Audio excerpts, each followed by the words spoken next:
Pahalgam ఉగ్రదాడికి ప్రతీకారంగా operation సింధూర్లో పాకిస్తాన్లోని ఉగ్రస్థావరాలపై భారత్ విరుచుకుపడింది. దీంతో ప్రతిదాడికి దిగిన దాయాది దేశం వందల సంఖ్యలో డ్రోన్లు, క్షిపణులను ప్రయోగించింది. ఆ సమయంలో మన భద్రతా దళాలు కొన్నింటిని పేల్చివేయగా, మరికొన్నింటిని అత్యాధునిక సాంకేతికత వినియోగించి నిర్వీర్యం చేశాయి. తాజాగా వాటి శకలాలను దళాలు సేకరిస్తున్నాయి. వీటిల్లో కొన్ని చెక్కుచెదరలేదు.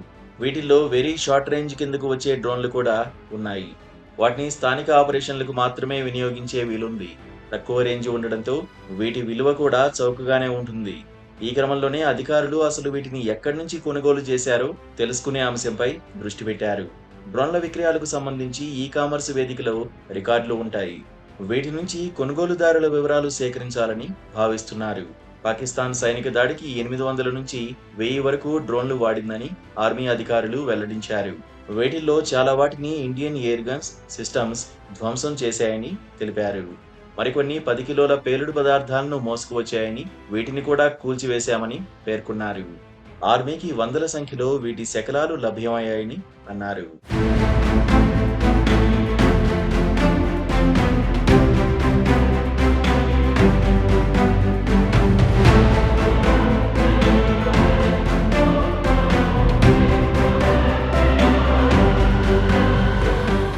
కాగా ఆపరేషన్ సింధూర్ వేళ భారత్ ఎయిర్ డిఫెన్స్ వ్యవస్థలను పూర్తిగా ఉక్కిరిబిక్కిరి చేసి వాటి సామర్థ్యాన్ని మించేటట్లు పాక్ వందల కొద్దీ డ్రోన్లను ప్రయోగించింది. వీటిల్లో చాలా వరకు చౌకబారువి ఉన్నాయని భారత ఆర్మీ అధికారులు తెలిపారు. కనీసం కెమెరా కూడా లేదని, వీటి మాటున కొన్ని నిఘా, సాయుధ డ్రోన్లను కూడా పంపిందని గుర్తించారు. భారత ఎయిర్ డిఫెన్స్ వ్యవస్థల లోపాలు, సైనిక సామగ్రిని మ్యాపింగ్ చేయడం దీని ప్రధాన ఉద్దేశమని వెల్లడించారు.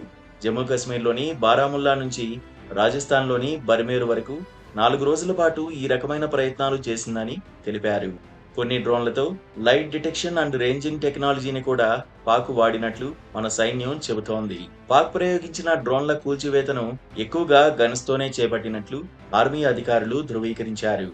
సోవియట్ కాలం నాటి L-70, బిజు, Shilka light machine gun, medium machine guns నే అధికంగా వాడారు.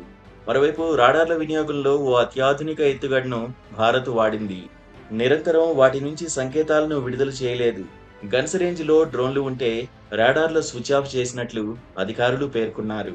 దాయాది దేశానికి మన సైనిక స్థావరాలు, రాడార్ల ప్రదేశాలు అర్థం కానీయలేదని ఆర్మీ అధికారులు వెల్లడించారు.